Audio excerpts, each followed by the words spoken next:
Wassalatu wassalamu ala sayyidina Muhammad wa ala alihi wa ashabihi wattabi'ina lahum bi ihsanin ila yaumiddin.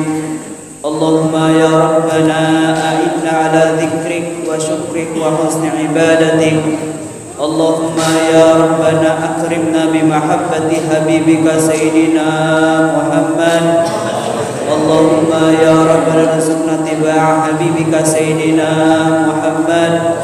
Allahumma ya Rabbana syurna yawmal qiyamati ma'a habibika sayyidina Muhammad wa tahta liwa'ih. Allahumma ya Rabbana ya ghafirud dhunub ighfirid dhunub ya satirul uyub wasturul uyub bi barakatil habibil mahbub. Allahumma ya Rabbana zukna taubatan qablal maut wa syahadata 'indal maut wal jannata ba'dal maut. Amma ba'du. Para pecinta majelis ilmu, para pecinta majelis zikir yang dimuliakan Allah Subhanahu wa taala, mari kita terus senantiasa bersyukur kepada Allah Subhanahu wa taala karena pada saat ini, pada detik ini ternyata kita dimudahkan oleh Allah untuk berkumpul di tempat ini. Ini nikmat besar dari Allah yang harus senantiasa kita syukuri dan kita doakan. Mudah-mudahan orang yang belum terpanggil untuk menghadiri tempat mulia semacam ini, di kemudian hari Allah mudahkan untuk bisa berkumpul di tempat mulia semacam ini. Dan semoga Allah Subhanahu wa taala terus mengumpulkan kita dalam kemuliaan sampai kelak dicabut nyawa kita mati dalam keadaan husnul khatimah, tentunya kita dalam kemuliaan. Amin ya rabbal alamin. Para pecinta majelis ilmu yang dimuliakan Allah Subhanahu wa taala, kami teringat kalam dari guru kami, dari gurunya kami pula, bahwasanya beliau pernah menyampaikan satu hadis Nabi Muhammad, inna lillahi sayyaratun yaltamisuna hilaqal dzikri, dalam riwayat hilaqul ilmi. Allah itu mempunyai malaikat yang mana malaikat ini tugasnya mundar-mandir mencari majelis ilmu, dalam riwayat mencari majelis zikir. Dan setelah malaikat itu menemukan majelis zikir dan majelis ilmu, malaikat ini mengkabari kepada yang lainnya, dan setelah mengkabari kepada yang lainnya serempak berdoa, yang doanya adalah, ya Allah, berikanlah ampunan dan rahmatmu kepada yang hadir. Bu, ini yang doa malaikat. Saya mau nanya, Bu.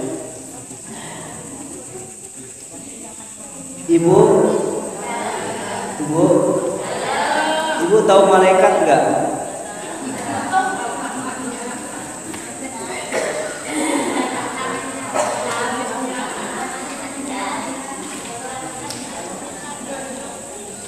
Apa Bapak yang tahu malaikat?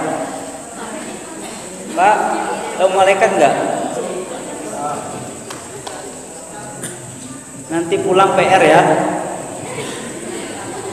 Tanya anaknya, anakku malaikat apa? Kalau enggak tahu, nanya, suruh nanya ke guru di SD-nya atau di sekolahannya. Baik, malaikat adalah makhluk Allah yang tidak pernah bermaksiat dan tugasnya selalu beribadah kepada Allah. Coba bayangkan, sebab kita hadir di tempat ini, kita didoakan oleh Allah, didoakan oleh malaikat yang isi doanya adalah berikan ampunan dan rahmatmu kepada yang hadir. Rahmatku kepada yang hadir, Allah berikan rahmat Allah, Allah berikan ampunan Allah. Ternyata gara-gara kita hadir di tempat semacam ini. Coba bayangkan, keluar dari majelis ini kita tentunya berharap diampuni dosa kita oleh Allah Subhanahu wa taala. Keluar dari majelis ini rahmat Allah yang maksudnya adalah kemudahan oleh Allah diberikan dengan sebab kita hadir di tempat mulia semacam ini. Ibu tahu rahmat Allah enggak, Bu? Bu, tahu rahmat Allah enggak, Bu? Enggak. Mau tahu enggak, Bu? Mau. Ibu kalau ngaji pokoknya harus konsentrasi ya, Bu. Sebab saya masih dengar ada Ibu. Baik, rahmat Allah itu kemudahan. Jika urusan rizki, Allah akan lapangkan rizkinya. Jika urusan punya hutang banyak, Allah akan mudahkan dalam membayarnya gara-gara hadir majelis. Jika pengen cepat nikah, Allah akan mudahkan dia cepat nikah gara-gara hadir majelis. Jika pengen punya anak soleh, maka Allah akan mudahkan punya anak soleh gara-gara hadir majelis. Entah itu suaminya yang hadir, entah itu istrinya yang hadir, pokoknya berharap bahwasanya rahmat Allah itu dikirim. Dan rahmat Allah dikirim, saya berharap hadir di tempat ini, Allah kirim rahmatku untuk yang aku tinggal di rumah. Makanya hadirilah majelis-majelis semacam ini agar kita senantiasa dekat dengan Allah Subhanahu wa taala. Jangan sampai kita tidak mencoba untuk bisa hadir majelis semacam ini. Kita mudah Bu hadir semacam ini Bu. Mungkin jarak kita gak seberapa, kita tidak seperti Imam Syafi'i. Imam Syafi'i diriwayatkan, diceritakan oleh Al-Habib Novel Al-Idrus bahwasanya Imam Syafi'i kalau pengen ilmu itu menempuh perjalanan bukan 1 hari, bukan 2 hari, tapi menempuh perjalanan sampai 3 bulan. Dan itu beliau lakukan seperti itu. Kenapa? Karena beliau rindu. Beliau tahu keutamaan majelis ilmu. Beliau tahu bahwasanya ilmu itu sangat mulia, maka beliau selalu mencarinya, tidak pandang kapan, tidak pandang waktu, tidak pandang harta. Maka yuk keluar dari majelis ini kita koreksi diri kita, semangat atau tidak menghadiri majelis ilmu. Kalau masih belum semangat, ayo mengadu kepada Allah Subhanahu wa taala. Mengadu kepada Allah Subhanahu wa taala, meminta kepada Allah Subhanahu wa taala. Jangan sampai gara-gara toko ngajinya hilang, gara-gara punya istri ngajinya hilang, gara-gara punya anak ngajinya hilang. Katanya anak adalah nikmat, tapi kok ngajinya sampai hilang. Coba koreksi diri kita semua, bagaimana hubungan kita dengan tempat-tempat mulia semacam ini. Kita harus senantiasa membuat yang namanya perubahan. Kita sudah berkali-kali menghadiri majelis seperti ini. Bahkan ini para pecinta majelis ilmu, para pecinta sholawat, para pecinta Nabi Muhammad ini sering hadir kemana-mana. Ini dari Pasber, dari mana, sering hadir. Bahkan dikatakan oleh Al-Habib Hasan bin Ahmad Baharun, kalau kau punya ilmu 1 kilo, maka akhlakmu harus 2 kilo. Maknanya apa? Kalau kita sudah sering ngaji ilmu, yuk kita buat perubahan dalam diri kita semua. Jangan sampai kita tidak pernah membuat perubahan. Tentunya harus perubahan. Jangan sampai kita gak ada perubahan. Pastikan keluar dari majelis ini kita ada perubahan. Kita yang tahu kekurangan kita seperti apa, karena berbeda-beda. Ada salah satu sahabat Nabi, ya Rasulullah, saya pengen amal apa yang terbaik untukku. Dikatakan oleh Rasulullah, amal yang paling baik untukmu adalah engkau berjihad di jalan Allah. Ternyata yang satu datang lagi, ya Rasulullah, amal apa yang paling baik untukku? Dijawab oleh Rasulullah, amal yang paling baik untukmu adalah berbakti kepada orang tua. Datang lagi satu orang, ya Rasulullah, amal apa yang paling baik untukku? Dijawab oleh Rasulullah, amal yang paling baik untukmu adalah infak di jalan Allah. Lihat, pertanyaannya satu. Pertanyaannya apa? Pertanyaan amal apa yang paling baik? Ternyata jawaban Rasul berbeda-beda. Yang pertama adalah orang itu kalau diajak perang mundur. Ibaratnya kalau dia ajak hadir pengajian paling nggak mau. Pokoknya diajak berjuang, ada acara-acara mulia di mana paling nggak mau. Maka amal yang paling baik buat dirinya adalah bagaimana dia berjuang di jalan Allah Subhanahu wa taala. Yang satunya lagi, kalau hadir majelis paling hebat dan lain sebagainya. Tapi kalau sama orang tua ngomong kasar, tidak santun, bentak, nyelkit dan lain sebagainya, maka amal yang paling baik untuk dirinya adalah berbakti kepada orang tua. Ada lagi yang ketiga adalah amal apa yang paling baik untuk dirinya? Ternyata jawaban Rasulullah pun apa? Amal yang paling baik adalah infak. Paling nggak mau dia kalau mulai infak. Sehingga kata Rasul, paling baik untukmu adalah infak di jalan Allah Subhanahu wa taala. Maka yuk kita koreksi. Tentunya kita manusia, tidak manusia yang sesaat berbuat baik, sesaat berbuat tidak baik. Tapi Allah Subhanahu wa taala mencintai, innallaha yuhibbut tawwabin. Allah Subhanahu wa taala mencintai orang yang bertaubat, sehingga Allah Subhanahu wa taala pun bahkan dikatakan bukan hanya mencintai orang yang bertobat, Allah Subhanahu wa taala mencintai orang yang meningkatkan pertaubatannya. Jadi Allah itu cinta dengan orang yang bertobat. Nabi yang tidak pernah berdosa dan tidak akan berdosa itu istighfarnya 70 kali, dalam riwayat 100 kali. Itu Nabi tidak pernah berdosa, sehingga ada orang tobat dari dosa besar, ada orang tobat dari dosa kecil, ada orang tobat tidak bisa melakukan sunnah, ada orang tobat tidak melakukan kemakruhan. Itu tingkat yang luar biasa. Maka yuk siapapun di antara kita tentunya harus senantiasa koreksi diri untuk meningkatkan pertobatan kita kepada Allah Subhanahu wa taala. Jangan sampai kita dikagetkan, kita hanya sering ibadah, tapi kita tidak pernah mengoreksi bagaimana dosa kita di hadapan Allah Subhanahu wa taala. Dikatakan oleh Imam Haddad bahwasanya untuk menuju Allah Subhanahu wa taala, pintu pertama adalah melalui wilayah taubat terlebih dahulu. Kalau wilayah ini tidak dimasuki oleh seorang hamba, maka akan terhalangi pintu yang lainnya. Maka dikatakan oleh Imam Haddad, untuk bagaimana akan bisa sampai kepada Allah adalah yuk kita semua masuki pintu taubat. Jangan sampai kita gak masuk pintu taubat. Jangan sampai kita rajin ibadah, kita sering meminta yang namanya kenikmatan dunia, bahagia di dunia, bahagia di rumah, bahagia di mana-mana. Tapi apakah pantas di saat kita sering meminta berbagai permintaan, tapi kita masih punya urusan dengan Allah Subhanahu wa taala? Maka yuk kita buat perdamaian dulu dengan Allah Subhanahu wa taala untuk bisa memasuki pintu taubat. Akan tetapi bagaimana sih kita bisa taubat kepada Allah? Jangan sampai kalimat taubat yang hanya ada di awang-awang saja tidak bisa kita rasakan ke dalam hati. Maka yuk kita koreksi. Mata sehari ini kita lihat apa? Kaki kita gunakan yang apa? Kemudian mulut kita gunakan ngobrol apa? Jangan sampai ngobrol yang gak ada manfaatnya. Ketahuilah, Masya Allah, kullu ainin baqiyatun yaumal kiamat. Segala mata itu akan menangis di hari kiamat, kecuali mata yang menangis karena takut kepada Allah. Maka yuk kita koreksi agar keluar dari majelis ini kita senantiasa untuk bisa menjadi orang yang bisa bertobat kepada Allah Subhanahu wa taala. Dan ringkas saja, untuk bisa tobat kepada Allah, yang pertama adalah menyesal. Akan tetapi orang itu bisa menyesal di saat dia sadar. Untuk bisa sadar itu bagaimana caranya? Dia sering merenung.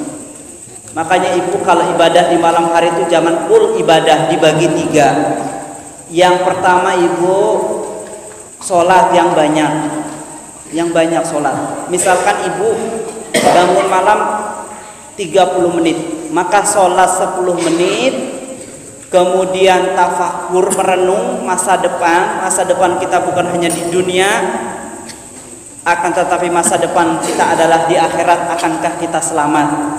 Ketahuilah bu, para orang tua kami, yang namanya dicabut nyawa tidak pandang tua, tidak pandang muda. Yang muda bisa mendahului yang tua. Dokter sehat merawat orang sakit sekarat bisa saja mendahului orang yang dalam keadaan sakit. Kata apa? Umur sudah ada jatahnya, nafas sudah ada jatahnya, semua sudah ada jatahnya. Karena memang kita hidup di dunia capek, yang ustaz capek, yang bukan ustaz capek, yang orang biasa capek. Tapi tentunya kita pengen capek yang manfaat, yang menghantarkan kepada Allah Subhanahu wa taala, yang mendapatkan pahala Allah Subhanahu wa taala. Maka yuk kita senantiasa, yang pertama adalah untuk bisa taubat adalah menyesal. Jangan sampai gak ada menyesal.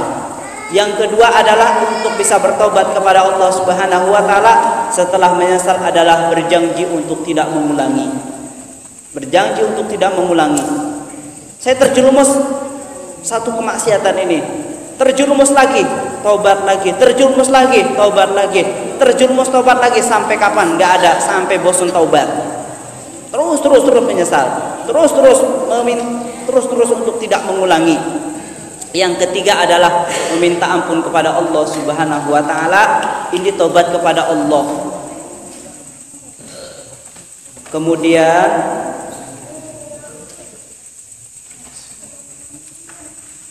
yang majelis cukup tak? Masih ada waktu? Masih. Kalau enggak saya tutup.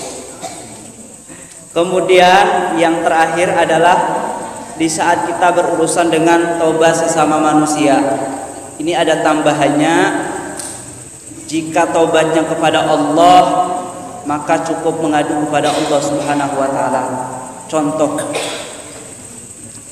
Contoh, jika ada orang dulu punya kemaksiatan, entah itu pernah melakukan zina, muqaddimah zina, pacaran dan lain sebagainya, maka di saat sudah menikah jangan pernah kita bercerita sama istri atau sama anak kita dulu pernah pacaran, dulu pernah zina, dulu dia mantan saya. Cukup mengadu kepada Allah Subhanahu wa taala dan tutup, sudah, nggak usah cerita ke siapapun. Karena kalau kita cerita, yang namanya manusia bukan bisa membantu, tapi bisa saja manusia merendahkan. Sehingga cukuplah mengadu kepada Allah Subhanahu wa taala agar dosa kita diampuni oleh Allah Subhanahu wa taala. Akan tetapi jika urusan dengan sesama manusia memang harus minta maaf. Akan tetapi kalau memang mohon maaf urusannya mencuri, maka taubatnya adalah kalau memang orang yang tahu kita mencuri maka kita harus kembalikan. Tapi kalau orangnya nggak tahu, kembalikan secara diam-diam, tidak harus ngomong saya pernah nyuri uang kamu. Tidak, kembalikan aja secara diam-diam. Dulu pernah menggunjing seseorang yang kalau memang tahu kita pernah menggunjingnya, dia tahu kamu pernah menggunjing, maka cara taubatnya adalah minta maaf pada orangnya. Akan tetapi kalau tidak tahu caranya gimana? Kalau memang tidak tahu, maka cara yang pertama adalah sebut kebaikan di mana kita menggunjingnya. Kemudian yang kedua adalah mintakan ampun kepada Allah Subhanahu wa taala terhadap orang yang kita gunjing. Jangan sampai kita pernah ada seperti itu. Maka yuk keluar dari majelis ini, semoga Allah Subhanahu wa taala memberikan kepada kita bagaimana bisa bertobat kepada Allah Subhanahu wa taala. Kalau memang masih ada waktu, kami persilakan yang ingin bertanya secara langsung dari jamaah bapak-bapak ataupun jamaah ibu yang bertanya, kami persilakan. Enggak Bu? Ini ibu paham enggak Bu saya ngomong apa Bu? Kalau ibu enggak paham saya ngomong apa tuh saya yang rugi Bu. Jauh-jauh dari Al-Bahjah, jauh-jauh dari pondok ke sini ibunya enggak paham. Aduh, ya Allah saya rugi Bu. Paham enggak Bu? Paham enggak? Kalau enggak saya yang rugi ya. Saya yang rugi. Insya Allah paham. Mudah-mudahan kita semua dapat perubahan Bu. Dan amalan yang itu Bu, benar kata tadi kata MC-nya, diamalkan Bu. Jangan amalan itu zikir itu nanti nunggu kumpulan aja, itu latihan. Latihan itu Bu, latihan di rumah untuk bisa membuat kita semangat itu ngadu ya Bu, ngadu sama Allah dan dengan membaca wirid. Karena kalau ada baca wirid itu Bu? Di situ tuh ada ketenangan. Diceritakan oleh guru kami itu Bu, cerita beliau itu dulu pernah punya banyak permasalahan. Saya percis bener cerita waktu itu hadir majelis. Punya banyak permasalahan, akhirnya beliau datang ke tempat gurunya. Setelah diteliti gurunya itu, ternyata di tempat itu sering dibacakan Al-Quran, sering dibacakan ilmu. Beliau menemukan ketenangan, kesejukan dengan sebab hadir ke tempat rumah gurunya. Sehingga mungkin kita coba merasakan, memang ini nggak kelihatan tapi bisa dirasakan. Antara kita sering hadir ke tempat yang di situ dibacakan Al-Quran sama di rumah kita yang nggak pernah dibacakan Al-Quran ataupun bacaan lain sebagainya, tentu akan menemukan yang namanya perbedaan. Bisa dirasakan, tapi tidak bisa dilihat. Kalau bisa dilihat, mungkin tidak ada yang ke pasar, tidak ada yang ke sawah, tidak ada yang pergi kemana-mana. Mungkin semuanya akan duduk di tempat mulia. Karena Pak, karena ini akan memilih mana yang semangat, mana yang enggak, untuk enggak kelihatan. Sebab yang namanya kematian pun sama. Kalau memang kelihatan, kalau tahu tahun depan akan mati, mungkin di antara kita tidak akan bisa tidur selama setahun. Tapi akan terus beribadah karena tahu besok akan mati. tuh nggak mau rahmat Allah turunkan gara-gara nggak tahu kasih sayang Allah turunkan, sebab kita nggak tahu bahwasanya ajal kita tuh kapan. Baik, ini saja yang dapat kami hadirkan karena waktu sudah malam. Mari kita tutup dengan doa. Bismillahirrahmanirrahim. Alhamdulillahirabbil alamin. Allahumma shalli ala sayyidina Muhammad wa ala ali sayyidina Muhammad.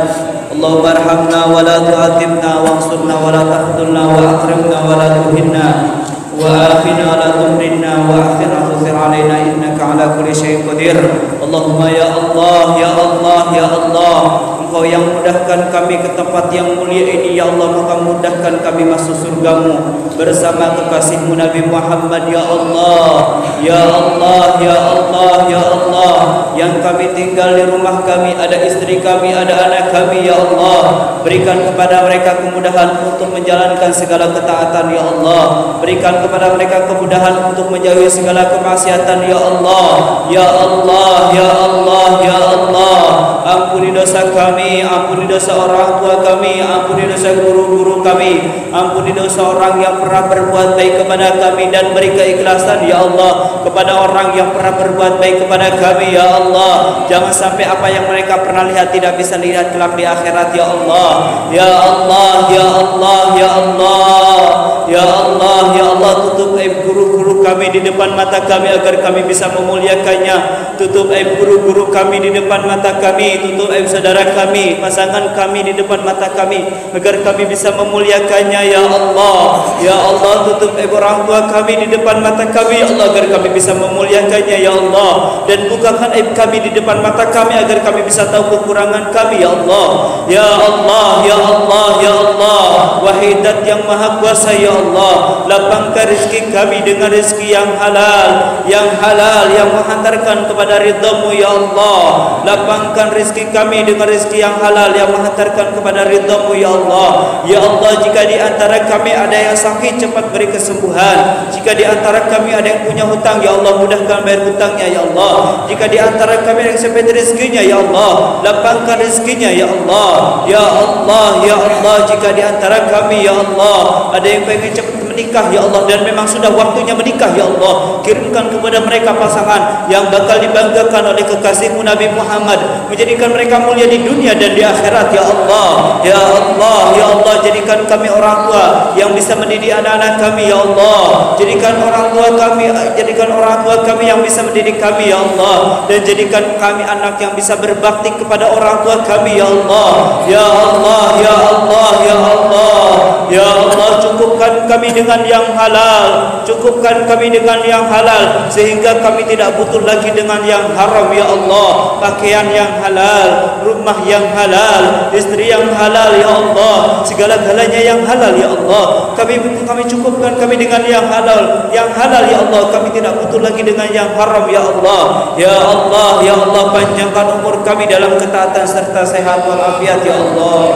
Panjangkan umur kami dalam ketaatan serta sehat walafiat ya Allah. Panjangkan umur orang tua kami dalam ketaatan serta sehat walafiat. Dan ya Allah, ciptakan keindahan di masyarakat kami ya Allah. Ciptakan keindahan di rumah kami ya Allah. Ya Allah, yang ada di kiri kanan tempat ini ya Allah, jadikan mereka ahli salat berjamaah ya Allah. Dan ya Allah, Engkau lebih tahu tempat ini ya Allah sedang terjadi pembangunan ya Allah. Kirimkan ke tempat ini orang-orang ikhlas ya Allah, ahli surgamu ya Allah, yang bakal menyelesaikannya ya Allah, yang bakal menyelesaikannya ya Allah. Kirimkan ahli surga orang ikhlas ya Allah, yang bakal menyelesaikannya ya Allah, sehingga mereka tidak butuh lagi dengan yang namanya terima kasih ya Allah.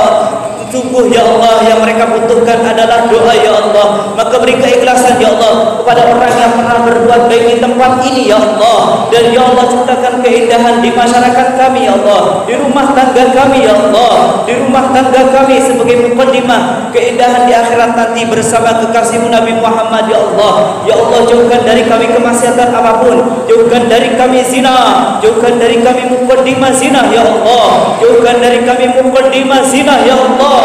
Ya Allah, jauhkan dari kami zina dan jauhkan dari kami membicarakan zina. Ya Allah, jauhkan dari kami meninggalkan salat. Dan jika ada di antara kami ada yang untuk pernah meninggalkan salat. Jadikan detik ini saat ini ahli salat ya Allah. Kami tidak rela ya Allah saudara kami meninggalkan salat ya Allah. Yang ada di kiri kanan tempat ini, jadikan mereka ahli salat ya Allah.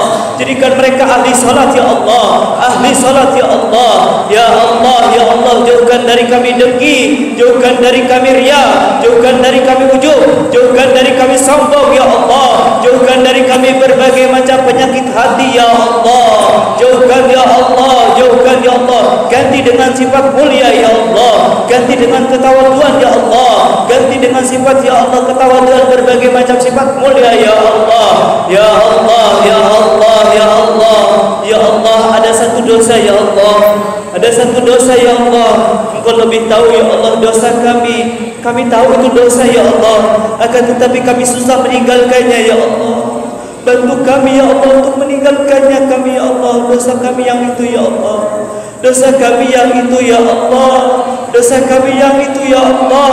Bantu untuk meninggalkannya ya Allah dengan kasih sayang-Mu ya Allah. Dengan kasih sayang-Mu ya Allah. Ya Allah, ya Allah, ya Allah. Hajat kami banyak ya Allah. Engkau lebih tahu hajat kami ya Allah. Maka kabulkan hajat dunia kami, kabulkan hajat akhirat kami ya Allah. Hajat akhirat kami, hajat dunia kami ya Allah, kabulkan ya Allah. Dan ya Allah kelak ya Allah, jika Kau mencabut nyawa kami, jika Kau cabut nyawa orang tua kami, guru-guru kami ya Allah, saudara kami setelah panjang umur ya Allah, jangan Kau cabut nyawa kami di saat kami durhaka kepada guru kami, kepada orang tua kami, kepada teman-teman kami ya Allah. Kami suka memutus tali silaturahmi ya Allah. Jangan Kau cabut nyawa kami di saat kami penuh dengan dosa ya Allah. Cabutlah nyawa kami setelah panjang umur, di saat hati kami dan lidah kami ya Allah mampu mengucapkan kalimat agung La ilaha illallah Muhammadur Rasulullah. La ilaha illallah Muhammadur Rasulullah. La ilaha illallah Muhammadur Rasulullah. Rabbana atina fid dunya hasanah wa fil akhirati hasanah wa qina adzabannar. Wassallallahu ala sayyidina Muhammad wa ala alihi wasallam. Walhamdulillahirabbil alamin. Bismillahirrahmanirrahim.